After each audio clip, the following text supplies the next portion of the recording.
이혼 서류에 도장을 찍었습니다. 아내의 손은 떨리지 않았습니다. 결혼 7년 동안 남편은 단 한 번도 아내 편을 들지 않았습니다. 시어머니가 며느리의 뺨을 때려도 남편은 고개를 돌렸습니다. 명절마다 새벽 4시에 일어나 전을 부쳐도 돌아오는 건 잔소리뿐이었습니다. 그해 추석. 남편이 가족들 앞에서 말했습니다. 시댁 싫으면 이혼해. 잡지 않는다. 아내는 조용히 고개를 끄덕였습니다. 남편은 겁을 주려 한 것이었습니다. 하지만 다음 날 아침, 아내의 짐은 전부 사라져 있었습니다. 그리고 6개월 뒤, 그 남편이 아내 앞에 무릎을 꿇었습니다. 은지는 28배 결혼했습니다. 남편 정화는 대기업 과장이었고 집안도 반듯했습니다. 시어머니 복순 여사는 첫 만남에서 은지의 손을 잡으며 말했습니다. 우리 며느리 참 예쁘다. 내가 딸을 못 낳아서 아쉬웠는데 하늘이 보내준 거야? 은지는 눈물이 날 뻔했습니다. 친정어머니를 일찍 여의 은지에게 시어머니의 그 한마디는 세상 전부 같았습니다. 결혼 첫 해는 꿈 같았습니다. 시어머니는 미역국을 끓여주며 말했습니다. 며느리 밥 먹어야지. 살이 빠졌네. 남편 정화는 퇴근길에 꽃을 사들고 왔습니다. 은지야, 오늘도 수고했어. 거실 탁자 위에 찻잔 2개가 나란히 놓여 있었습니다. 은지와 시어머니가 오후마다 함께 차를 마시던 시간이었습니다. 따뜻한 보이차 향이 거실 가득 퍼지던 그 오후가 은지에게는 천국이었습니다. 이런 진솔한 가족 이야기를 함께 나누고 싶으시다면 구독과 좋아요로 응원해주세요. 하지만 결혼 2년 차. 은지가 임신에 실패하면서 모든 것이 달라졌습니다. 시어머니의 눈빛이 차가워졌습니다. 식탁에서 국을 떠먹다 말고 시어머니가 말했습니다. 병원은 가봤어. 혹시 몸에 문제가 있는 거 아니야? 은지는 숟가락을 내려놓았습니다. 다음 달에 검사 받으려고요, 어머니. 시어머니가 찻잔을 탁 내려놓으며 한숨을 쉬었습니다. 정환이가 외아들인데 대를 이어야 할 거 아니야? 그 소리에 찻잔이 흔들렸습니다. 찻잔은 하나만 남았습니다. 시어머니는 더 이상 은지에게 차를 따라주지 않았습니다. 남편 정환은 아내 편이 아니었습니다. 소파에 누워 텔레비전을 보며 말했습니다. 엄마가 원래 저런 거야, 신경 쓰지 마. 은지가 조심스럽게 말했습니다. 나도 노력하고 있어? 한 번만 내 편을 들어주면 안 될까? 정환이 텔레비전에서 눈을 떼지 않고 대답했습니다. 알았어. 근데 엄마한테 좀 잘해. 매번 불평하면 내가 듣기 힘들어. 그 말이 은지의 가슴에 모처럼 박혔습니다. 듣기 힘든 건 은지였습니다. 결혼 3년, 4년, 5년. 매해 명절마다 새벽부터 전을 부치고 시어머니의 잔소리를 들으며 남편의 무관심 속에서 혼자 눈물을 삼켰습니다. 결혼 5년 차에 기적처럼 아들 준서가 태어났습니다. 은지는 모든 것이 나아질 줄 알았습니다. 하지만 시어머니는 아이만 안고 며느리는 거들떠보지 않았습니다. 이 아이는 우리 집안 핏줄이야. 은지가 아이를 안으려 하자 시어머니가 등을 돌렸습니다. 엄마 젖도 안 나오면서 뭘 아나? 분유나 타와. 은지의 빈손이 허공에서 떨렸습니다. 거실 구석에 보자기에 쌓인 은지의 짐이 놓여 있었습니다. 마치 언제든 떠날 수 있다는 듯이, 하지만 은지는 아들 때문에 떠나지 못했습니다. 2년 전 겨울이었습니다. 시어머니 복순 여사가 식탁에 앉아 은지를 불렀습니다. 앉아봐. 은지가 앞에 앉자 시어머니가 입을 열었습니다. 월급 통장 나한테 줘. 살림은 내가 할 테니까. 은지의 심장이 쿵 내려앉았습니다. 어머니, 그건 좀. 은지가 말을 잇기도 전에 정환이 부엌으로 들어왔습니다. 엄마 말 들어? 어차피 한 가족인데 뭘 따로 관리해. 은지는 남편의 눈을 바라보았습니다. 거기엔 미안함도 망설임도 없었습니다. 은지는 결국 통장을 넘겼습니다. 그날 밤 설거지를 하는데 뜨거운 물이 손등을 데웠습니다. 살갗이 빨갛게 부풀어 올랐습니다. 은지는 아프다는 말 대신 이를 악물었습니다. 이 집에서 아프다고 말할 사람이 없었습니다. 시어머니의 요구는 점점 노골적으로 변했습니다. 은지가 친정아버지 병문안을 가겠다고 하면 시어머니가 입을 비죽거렸습니다. 우리 집 살림은 누가 해? 매번 친정 타령이야. 은지가 고개를 숙였습니다. 아버지가 편찮으셔서요. 시어머니가 손사래를 쳤습니다. 딸이 시집가면 시댁이 집이야. 친정은 남의 집이고. 정화는 옆에서 듣고만 있었습니다. 명절에 친정에 보낼 선물을 사오면 돈이 남아돌아. 우리 집은 부족한 게 천지인데 하며 선물 봉지를 치워버렸습니다. 은지의 친정은 점점 먼 곳이 되어갔습니다. 가장 견디기 힘든 건 아들 준서 앞에서의 모욕이었습니다. 시어머니는 4살배기 손주 앞에서 엄마를 깎아내렸습니다. 엄마가 밥도 제대로 못하지? 준서야 할머니가 맛있는 거 해줄게. 은지가 말했습니다. 어머니 아이 앞에서는 그러지 마세요. 시어머니의 눈이 치켜 올라갔습니다. 뭐? 내가 내 손주한테 밥 해주는 것도 눈치를 봐야 돼. 네가 잘하면 내가 왜 나서겠어. 준서가 엄마 대신 할머니를 찾기 시작했을 때 은지의 가슴이 무너졌습니다. 어느 날 은지가 야근을 하고 돌아왔습니다. 현관문을 열자 김치찌개 냄새가 코를 찔렀습니다.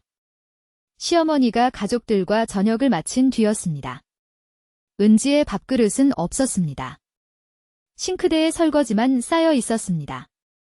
정환이 소파에서 말했습니다. 아, 왔어. 밥은 먹고 왔어. 은지가 물었습니다. 나한테 물어보는 거야 아니면 먹었다는 거야? 정환이 텔레비전에 시선을 고정한 채 대답했습니다. 엄마가 차린 건데 어쩔 수 없잖아. 다음엔 일찍 와. 싱크대 구석에 은지의 찻잔이 거꾸로 엎어져 있었습니다. 시어머니가 식기건조대에서 빼놓은 것이었습니다. 은지가 그 찻잔을 집어 들었습니다. 금이가 있었습니다. 보자기에 쌓인 은지의 짐은 그날 밤 조금 더 늘어났습니다. 아무도 눈치채지 못했습니다. 그해 추석이었습니다. 은지는 새벽 4시에 일어났습니다. 전을 부치고 나무를 묻히고 갈비를 조리는 동안 시어머니는 거실에서 텔레비전을 보고 있었습니다. 부엌에서 기름 냄새가 은지의 머리카락 끝까지 배었습니다. 손에는 기름이 튀어 생긴 화상 자국이 셋이나 있었습니다. 은지가 혼잣말처럼 중얼거렸습니다. 올해도 혼자구나. 정호의 시댁 식구들이 모였습니다. 시누이 둘과 그 남편들. 조카 4까지 12명이었습니다. 은지는 12명분의 상을 혼자 차렸습니다. 시누이 미정이 거실에서 과일을 깎는 척하며 말했습니다. 올케 요리 솜씨가 점점 느는 것 같아. 우리는 손 안 대도 되겠다. 웃음소리가 거실에 퍼졌습니다. 아무도 부엌에 오지 않았습니다. 상이 차려지고 시어머니가 젓가락으로 송편을 집어들며 입을 열었습니다. 올해 송편이 왜 이래? 모양이 하나도 안 예뻐. 은지의 손이 멈췄습니다. 작년에도 얘기했잖아. 넌 왜 매번 똑같은 실수를 하니? 우리 집안 체면이 있지? 시누이들이 킥킥거렸습니다. 남편 정화는 아무 말 없이 갈비를 집어 먹고 있었습니다. 은지가 조용히 입을 열었습니다. 어머니. 제가 새벽 4시부터 8시간을 준비했습니다. 한 말씀만이라도 수고했다고 해주시면 안 될까요? 식탁이 얼어붙었습니다. 시어머니의 얼굴이 붉게 물들었습니다. 뭐라고? 수고했다고. 며느리가 명절에 음식하는 게 무슨 대단한 일이라고 생색을 내? 시누이 미정이 거들었습니다. 맞아요, 엄마. 올케가 요즘 좀 달라졌어. 은지는 미정을 바라보았습니다. 언니는 한 번이라도 부엌에 들어오신 적 있으세요? 미정의 얼굴이 굳었습니다. 그때 정환이 젓가락을 탁 내려놓았습니다. 은지의 심장이 한 번 크게 뛰었습니다. 남편이 처음으로 자기 편을 들어줄 거라고 기대했습니다. 하지만 정한의 입에서 나온 말은 달랐습니다. 시댁 싫으면 이혼해. 잡지 않는다. 12명의 시선이 은지에게 꽂혔습니다. 시누이들의 눈에 비웃음이 번졌습니다. 시어머니는 콧등을 찡그리며 고개를 끄덕였습니다. 그래 갈 테면 가? 네 대신 며느리 구하는 거 일도 아니야? 은지는 천천히 앞치마를 벗었습니다. 기름때가 잔뜩 묻은 앞치마를 식탁 위에 내려놓았습니다. 네. 이혼하겠습니다. 은지의 목소리는 담담했습니다. 정한의 젓가락이 바닥에 떨어졌습니다. 찻잔 속 차가 출렁였습니다. 시어머니의 입이 벌어졌습니다. 아무도 말을 잇지 못했습니다. 은지는 부엌으로 들어가 손을 씻었습니다. 7년 동안 음식을 만들던 손이었습니다. 수도꼭지에서 찬물이 쏟아졌습니다. 이상하게도 손이 떨리지 않았습니다.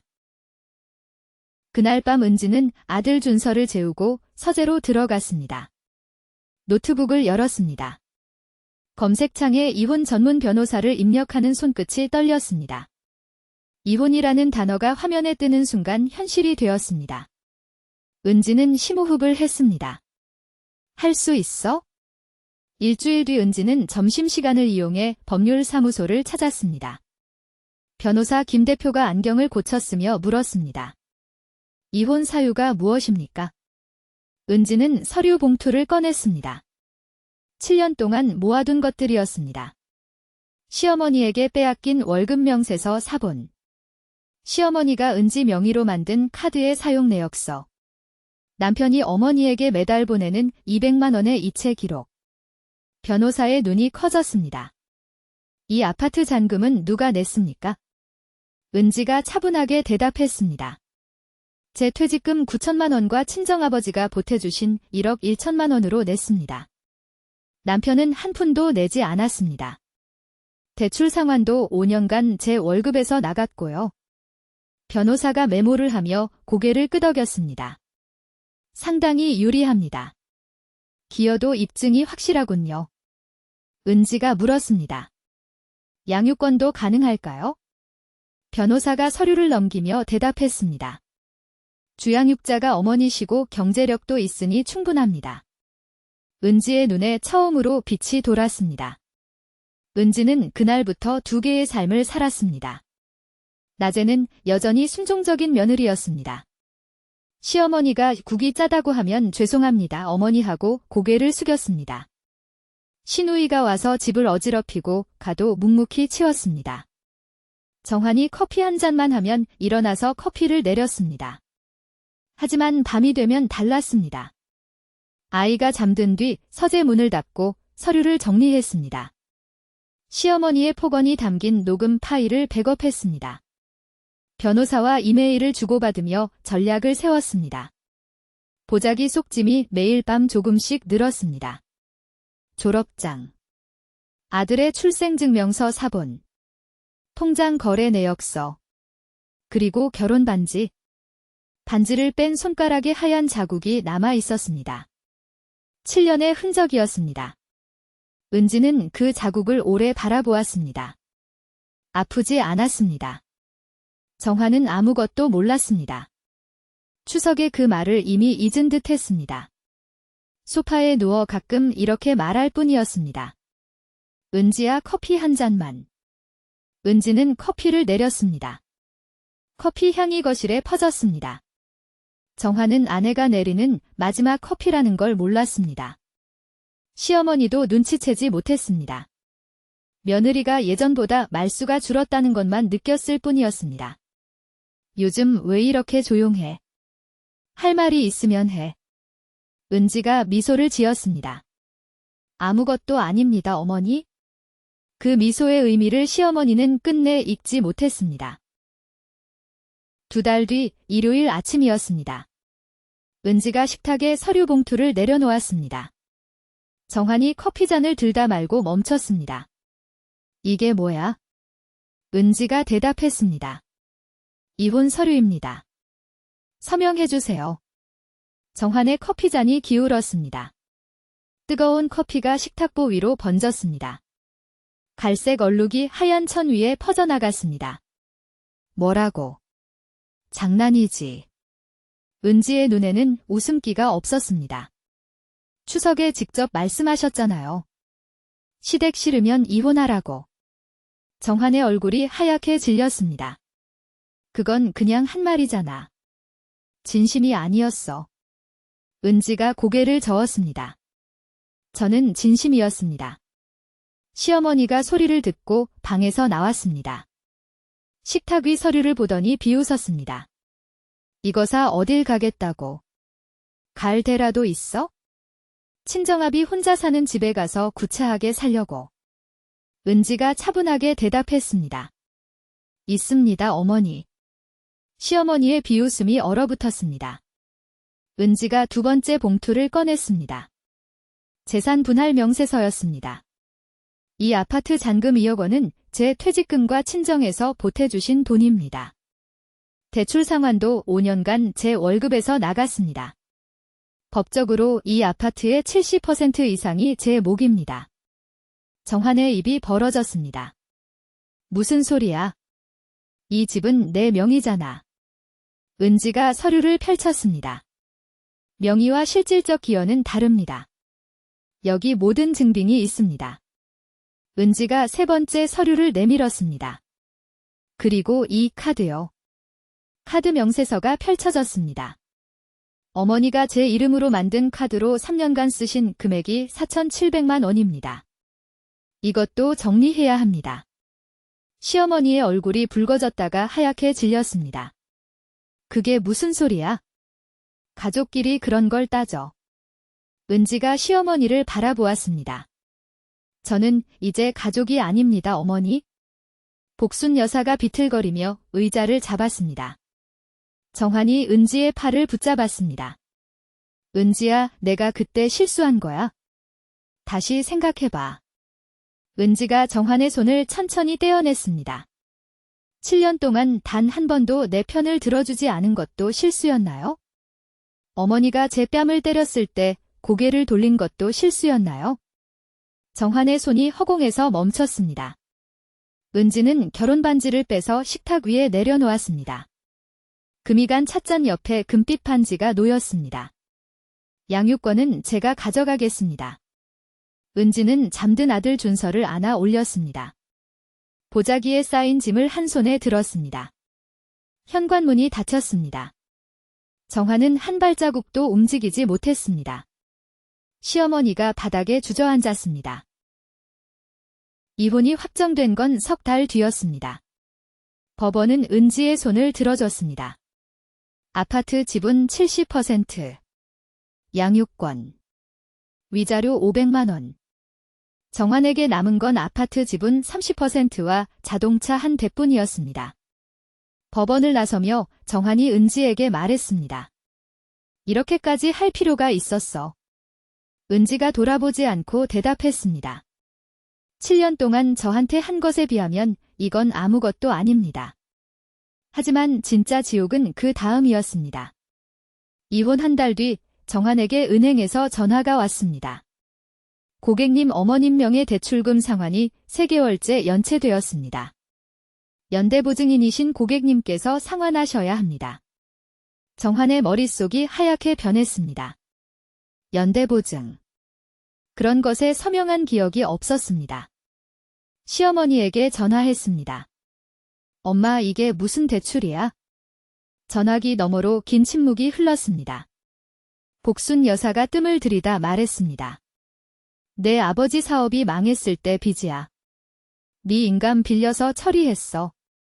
며느리 월급으로 갚고 있었는데. 정한의 다리에 힘이 빠졌습니다. 얼마야? 1억 2천. 정한은 벽에 등을 기대고 주저앉았습니다. 모든 것이 이해되었습니다. 시어머니가 며느리의 월급 통장을 가져간 진짜 이유. 며느리 명의로 카드를 만든 이유. 은지의 돈으로 빚을 막고 있었던 것이었습니다. 은지가 떠난 지금. 빚은 고스란히 정한에게 돌아왔습니다. 정한은 아파트 지분을 팔아 빚 일부를 갚았습니다. 자동차도 처분했습니다. 대기업 과장이라는 직함이 무색하게 원룸으로 이사했습니다. 좁은 방에 이불 하나와 냄비 하나, 매달 월급의 절반이 빚 상환과 양육비로 빠져나갔습니다. 반면 은지는 결혼 전 다니던 무역회사에 복직했습니다. 능력을 인정받아 한 달 만에 대리로 승진했습니다. 아들 준서와 작은 아파트에서 단둘이 살았습니다. 새 거실에서 새 찻잔으로 차를 마셨습니다. 금이 간 찻잔이 아닌 은지가 직접 고른 파란 찻잔이었습니다. 보자기는 옷장 깊이 접어 넣었습니다. 더 이상 짐을 쌀 필요가 없었습니다. 준서가 유치원에서 돌아와 물었습니다. 엄마 오늘 기분 좋아? 은지가 아들을 안으며 웃었습니다. 응 엄마 기분 좋아. 준서는 나도 좋아. 엄마가 웃으니까 나도 좋아.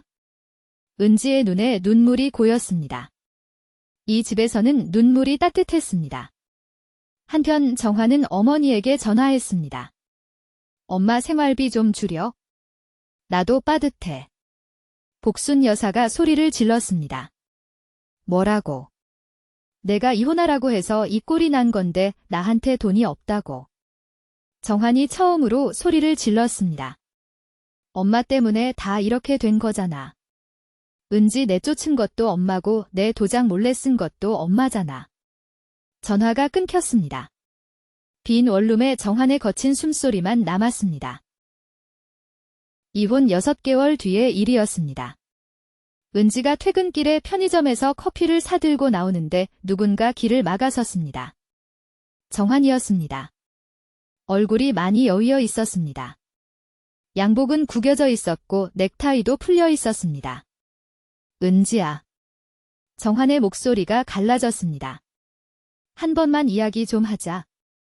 은지는 잠시 그를 바라보다 고개를 끄덕였습니다. 근처 카페에 앉았습니다.